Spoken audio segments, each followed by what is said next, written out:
What's up, you guys? Godzilla fan freaks coming at you today and with a movie review.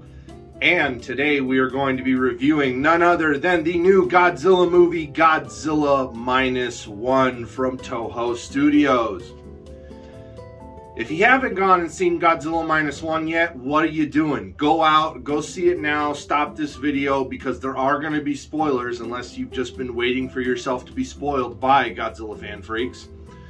And if so, I don't know why, because I'm probably going to explain the movie in the worst way ever. No, I'm just kidding. I do an alright job with movie reviews. I have seen Godzilla Minus One twice now, and again, there are going to be spoilers if that hasn't been permanent enough in the thumbnail and this warning. So you have been warned. There are spoilers. Again, you got to see this movie. Again, I've seen it twice now.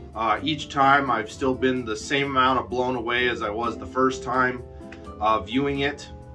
The first time I went to go see it was at the Wednesday night early fan event screening, and I went with my buddy Mr. Everyone Christopher Clavero. And then I went the other night, Friday night, with my dad and my wife. And we all went to go see it, and we just had a great, fantastic time. Great movie. It is a spectacle, and the fact that Toho was able to do everything they did on a budget of $15 million is outstanding. Everything down to the storytelling, character building, stuff like that it's all really solid. Now, of course, are there things that, maybe you don't like about a film? Of course, it's not the most amazing, perfect film ever. But for a solo Godzilla movie, this is up there with all the other greats. The original Gojira, Godzilla 1984 for sure, Shin Godzilla, definitely can see, different parallels from Shin Godzilla in 2016 to Godzilla Minus One today. You can definitely tell there are similarities, but it's because of the different time period and pieces that, Shin Godzilla was kind of more present day and, made Godzilla back to his roots of, being an unstoppable force of nature, with, what's the word? Relatable to natural disasters, typhoons, tsunamis, nuclear, waste and nuclear radiation poisoning and all that stuff. Godzilla Minus One still has that premises. When Godzilla Minus One starts, though, so it starts with our main, character protagonist. He's flying into Odo Island, and he needs repairs to his plane because he's a kamikaze pilot back in World War II. So they find nothing wrong with his plane. He basically ends up just landing because he lied about the faulties in his plane, and he didn't want to kamikaze himself, which is a totally fair and fine thing. But back in the day, in that period in Japan, not following through with an order of something like that was very dishonorable and looked down by as a disgrace. It has the same thing with that saying, not a saying, but it was a thing that the Japanese did. They had like a little short samurai sword, and before being killed by the enemy or something else, they would take out themselves because that would be more honorable. I forget what that's called. But yeah, no, there's a lot of just a lot of hardcore mentalities in Japan at the time that, if you didn't kill yourself, or, you didn't sacrifice yourself or whatever, you are a disgrace. You are, so looked down upon. And he didn't want to die, so he landed his plane lying about the faulties on it. There's a bunch of technicians there. Later that night, an alarm starts sounding, and we have our first look at Godzilla, which he's smaller. He's more, he's more compact. This is a younger Godzilla. And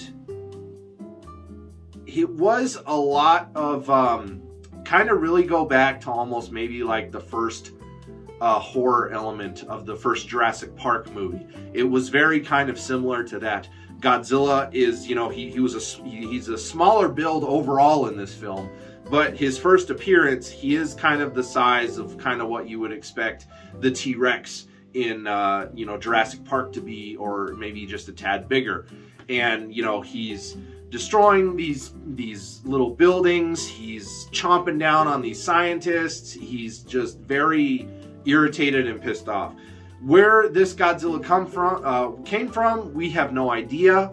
He was already existing apparently, and whether he was irradiated already or not remains a mystery.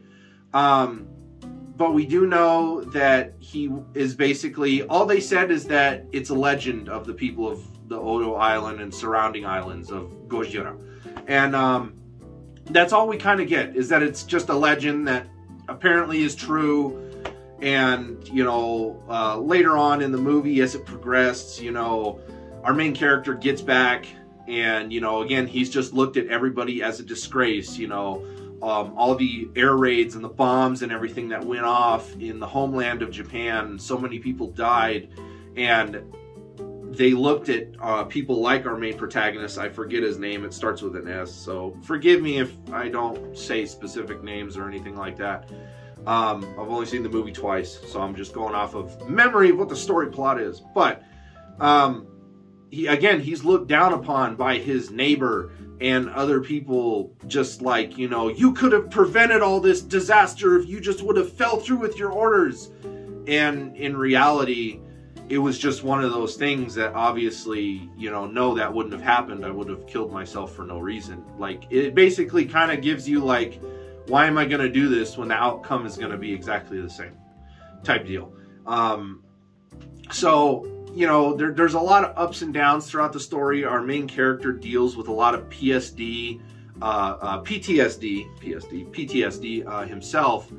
You know, he remembers the night that Godzilla appeared. You know, he has nightmares. You know, the technicians that were on that island that night who were getting ready to go home to see their families, you know, everybody blames him because he was the only gunner on the island at the time. So when they ordered him to get into his plane and to fire at Godzilla, he froze up. And that, again, that was another thing that blamed him for everybody dying on the island that night, because they think his little 20mm machine gun that he had on his plane would have been enough to damage Godzilla, which, who knows, you know, Godzilla being as small as he was, maybe that would have did some damage. We don't know.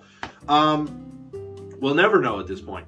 But, you know, the story progresses. We meet our kind of second human main character. She's a young girl. She's running through a market. She has a baby.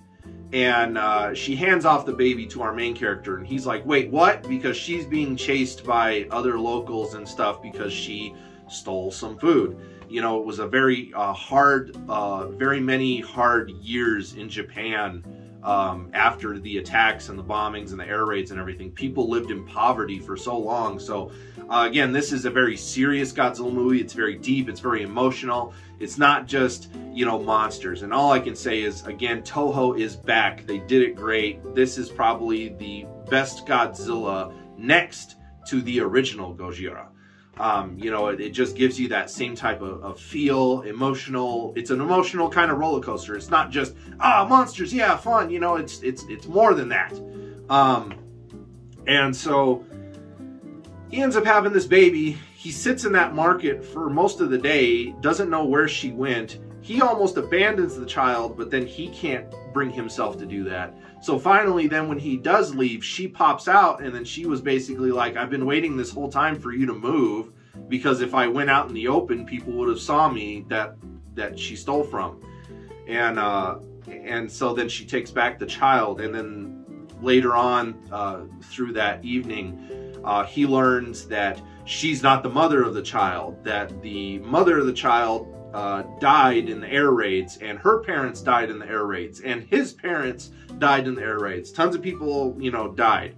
And so she took care of the child by the willingness of the dying mother. You know, she wanted to just fulfill her wish.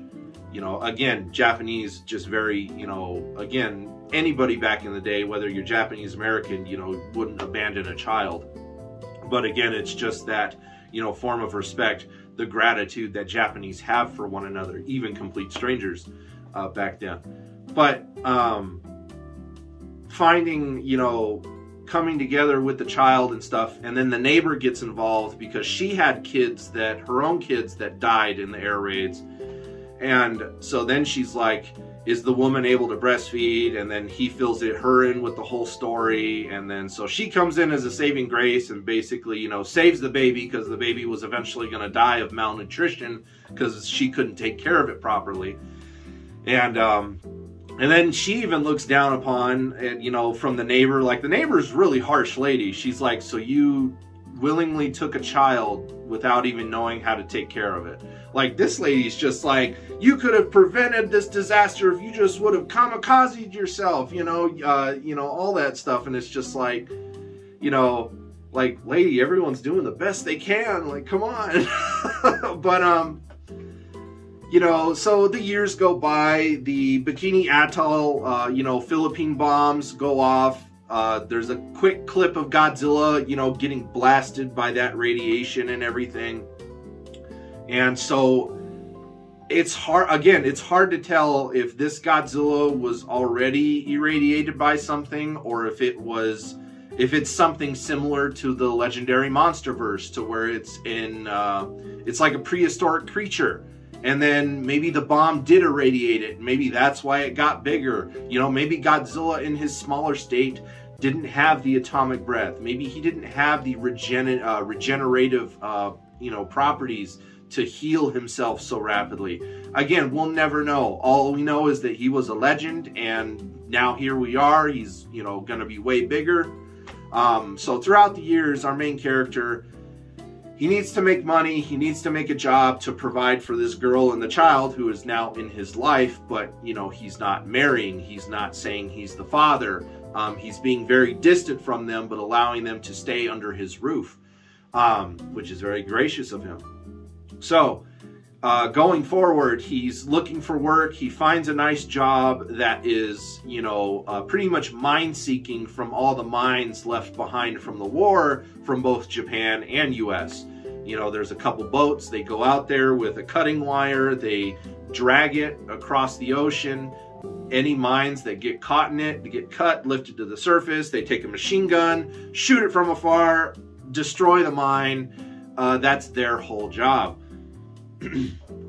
So, you know, pays really good money. You have a really good montage of just, you know, he's making a money, he's making a living, he's getting this kind of little nice house built and everything like that. And so you get that moment of happiness, you know, joy. You know, we get to meet the rest of our human crew who he's destroying the mines with. You know, you have the doc, you have another Navy war veteran, I believe the guy was, and then the other guy's just kind of a young kid, you know, getting his sailor feet and everything like that.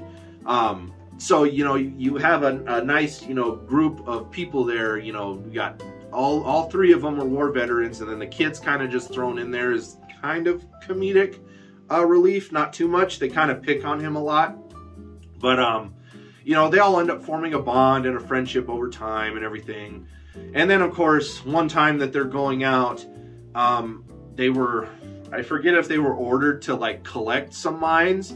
But then, of course, the orders are that, you know, Godzilla has basically been known about and reported on. Like, there's this unknown creature stuff going on.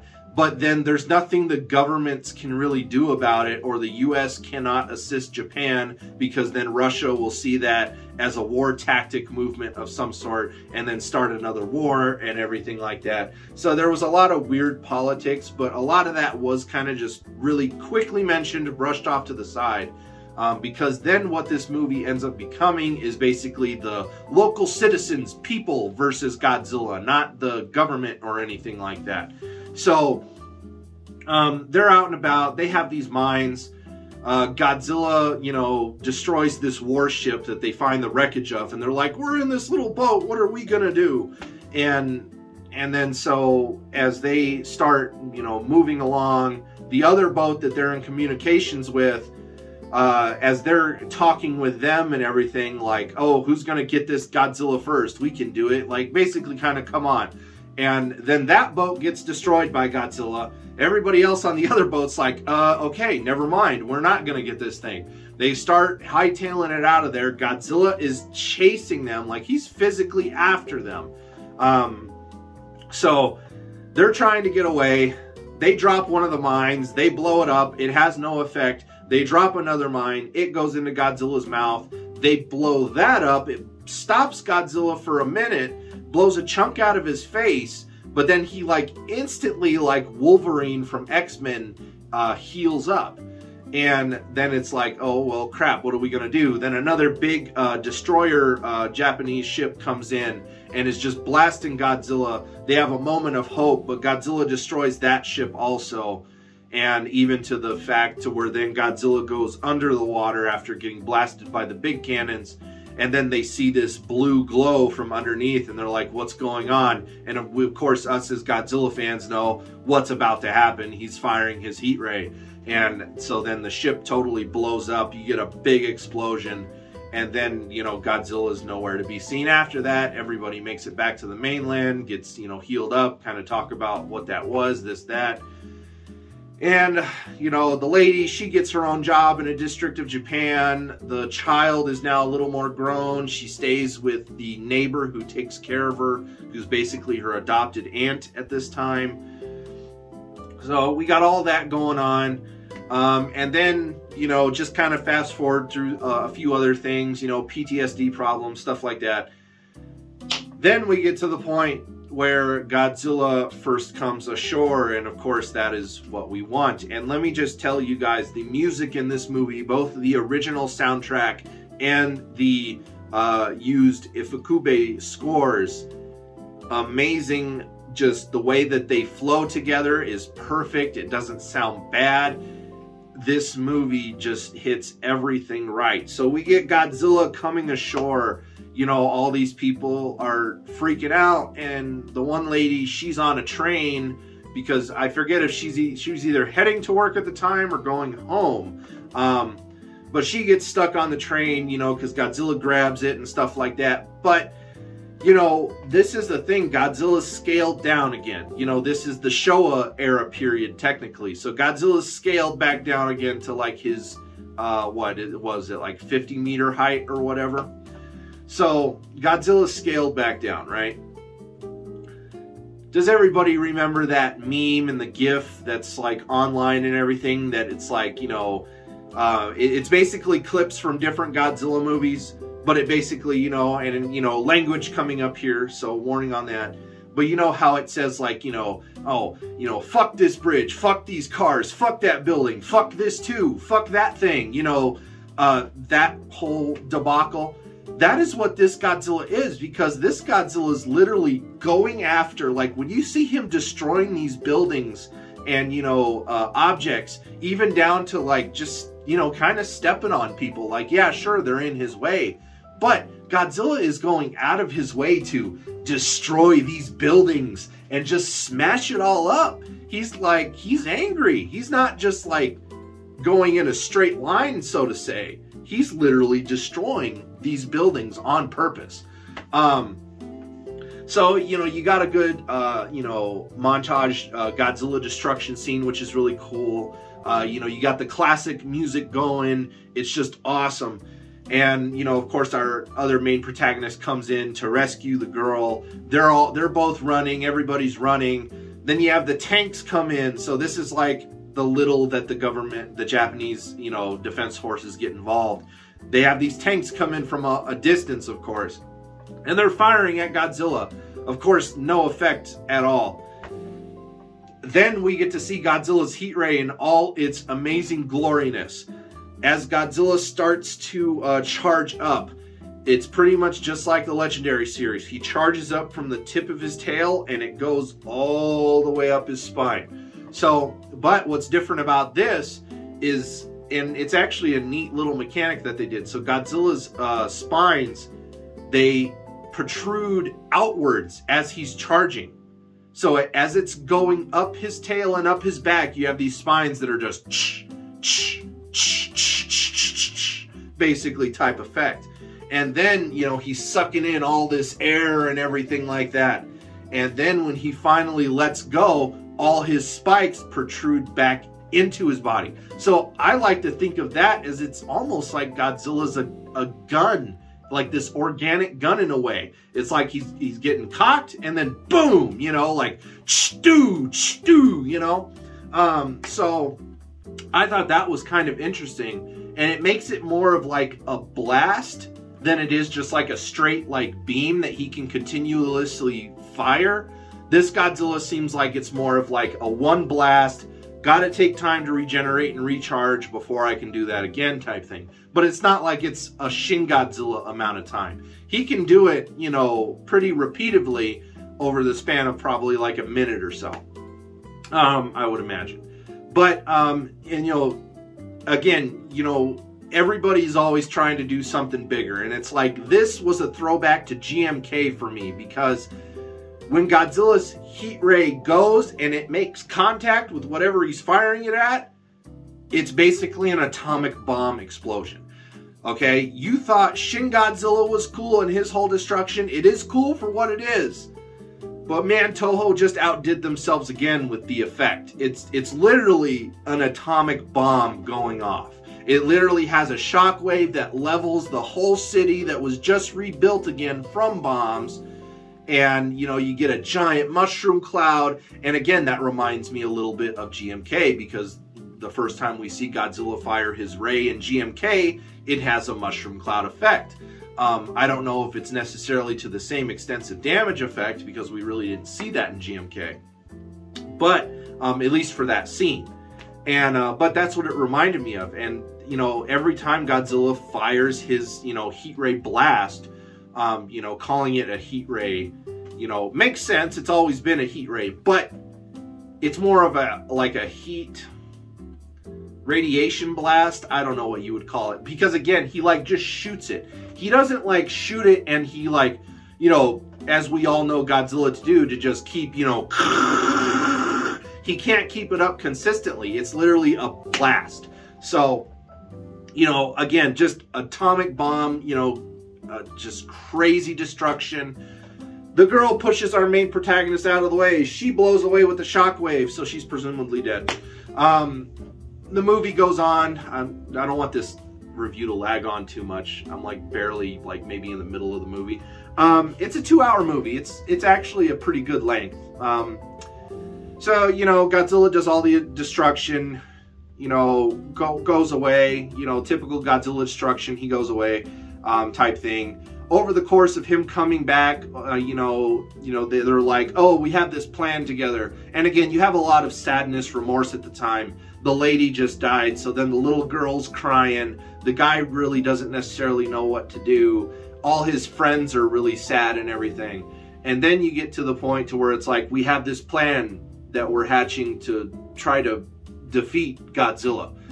And basically what it is it's kind of a shot in the dark plan. Like, they're not sure if it's going to work at all. It could totally not. But they have a plan A and a plan B for it all. And basically what it is to wrap Godzilla with a cable that has a bunch of Freon gas tanks attached to it. And then they ignite disperse the Freon gas, and all the bubbles that come out of it sink Godzilla rapidly to the deepest part of the bay, which is like over 1,500 meters. And so they think the rapid pressure is going to kill Godzilla, basically, is what they want to do. And if that doesn't work, there's this balloon company that has these giant balloons that they also strap to the cable that they will inflate. And then if the pressure doesn't get Godzilla, rapidly raise him back to the surface and hope he dies that way of rapid decompression, because that is also a thing with the ocean that can kill you.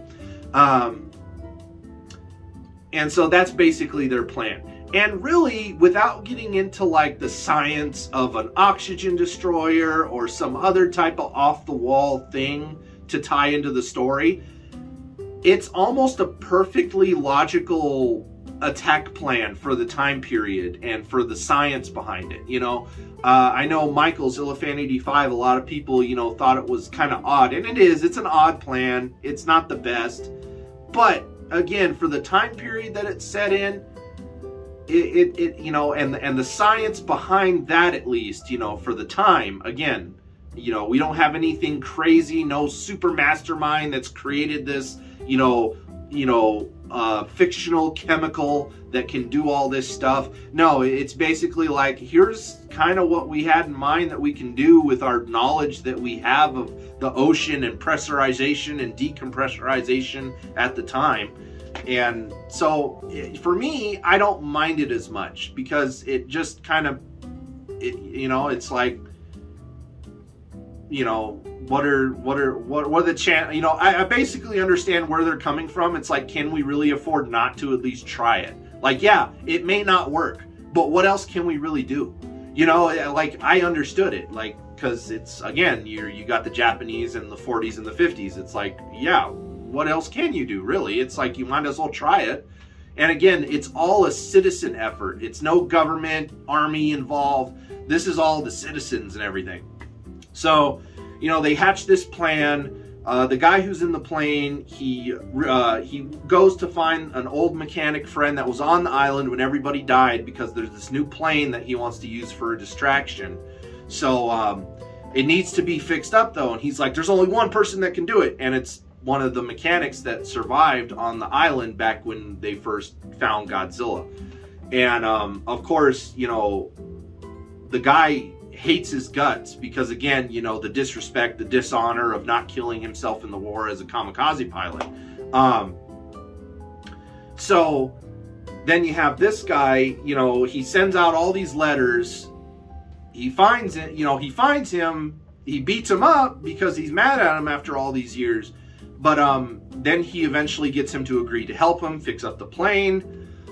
Little predictability here. There was things mentioned about planes having ejector seats and all this other stuff. So it's like, okay, they're setting this up to be like, okay, you think this guy's going to come full circle, because he's telling the mechanic, like, the only way to defeat Godzilla is from the inside. If I fly a plane with a good bomb strapped to it and fly it into his mouth and detonate it, it'll probably kill him. And so that's basically where the pilot's coming from, is he finally wants to come full circle. He wants to protect the little girl's future. He's mad about his lady friend dying. He wants to protect his country, basically, finally.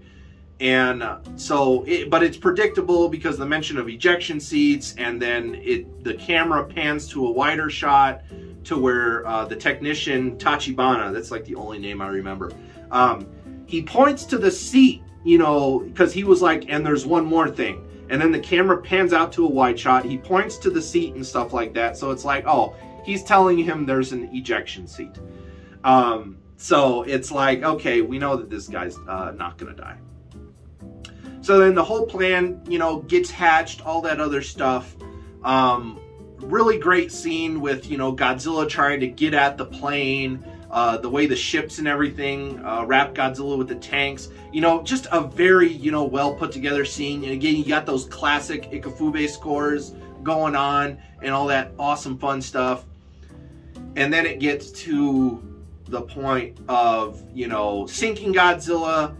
It seems to work. He's still moving. They bring him up. He stops himself. And then they get a bunch of these other local little tugboats that are coming in to strap in and help pull Godzilla to the surface again.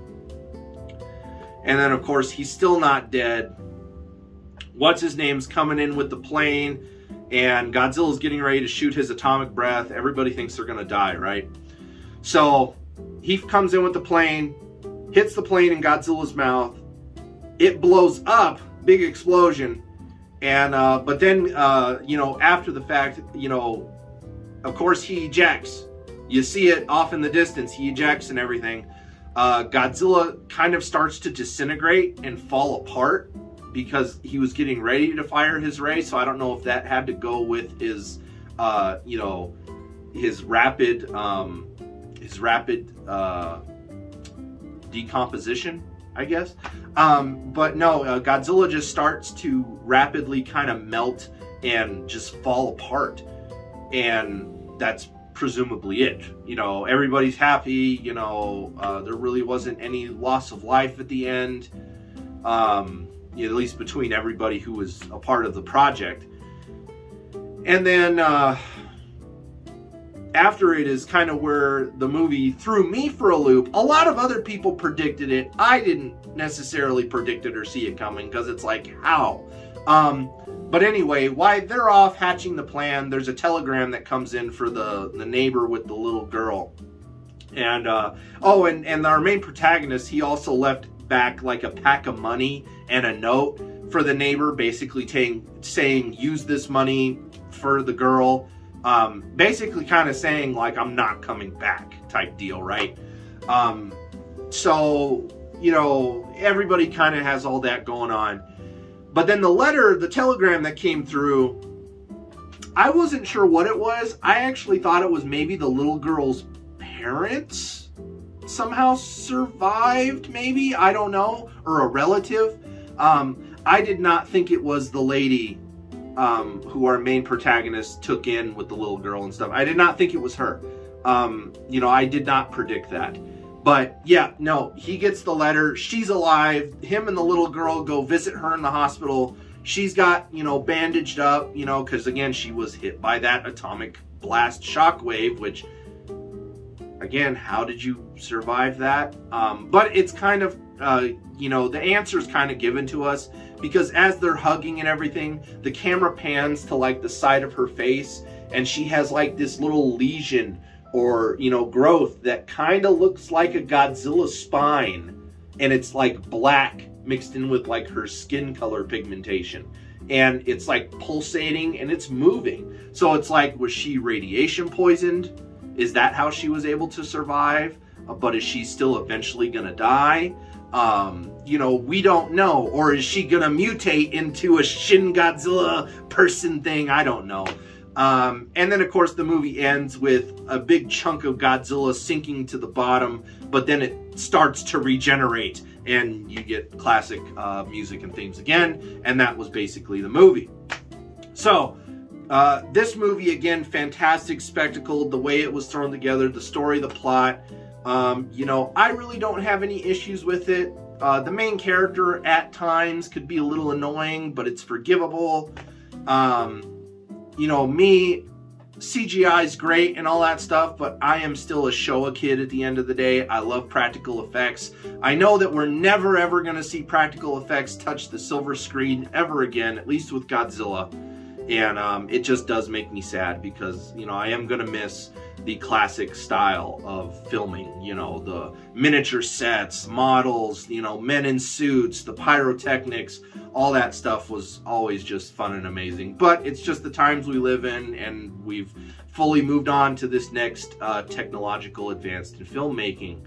So, you know, other than that little nitpick, again, I liked the movie a lot. It might even make its way into my top 10 list, which I have to redo still. I think I definitely need to take a look at my Godzilla top 10 films. And I think I'm going to redo it. And who knows, Minus One may make the cut. That is how good it is. So, hope you guys enjoyed my kind of lengthy, hopefully it wasn't too choppy review of Godzilla Minus One. Overall, it's a good, solid movie. Toho is back. I hope that they do a sequel. I hope that Toho doesn't do us another Shin Godzilla and just leave us on a cliffhanger. Because if they leave us on a cliffhanger again, I mean, it's their choice, it's their decision, but as a fan, I don't necessarily like it. To me, it's like I'm going to get annoyed at the more one-and-done Godzilla films. It's like, if you're going to do a one-and-done, end it. Don't give us a cliffhanger and then leave it to speculation, because I'm one of the people that I don't like that necessarily.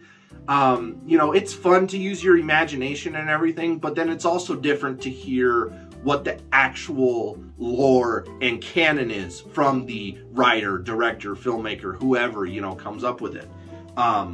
So, you know, it's just different in that way. So I hope we get a continuation of it. I hope they don't do us another Shin Godzilla to where they just leave us. So, without further ado, you guys, hope you enjoyed my review on Godzilla Minus One. Like always, we are Godzilla fan freaks. Please comment, like, and subscribe. Smash that like button. Atomic blast it, if you will, just like Godzilla from Minus One. Atomic blast that notification bell while you're at it. Don't forget to like and follow Godzilla fan freaks on Facebook and Instagram as well. That way you stay up to date with everything. And that's about it. So I hope you guys enjoyed my movie review of Godzilla Minus One. We are Godzilla fan freaks, and we will see you in the next video. Thank you for watching.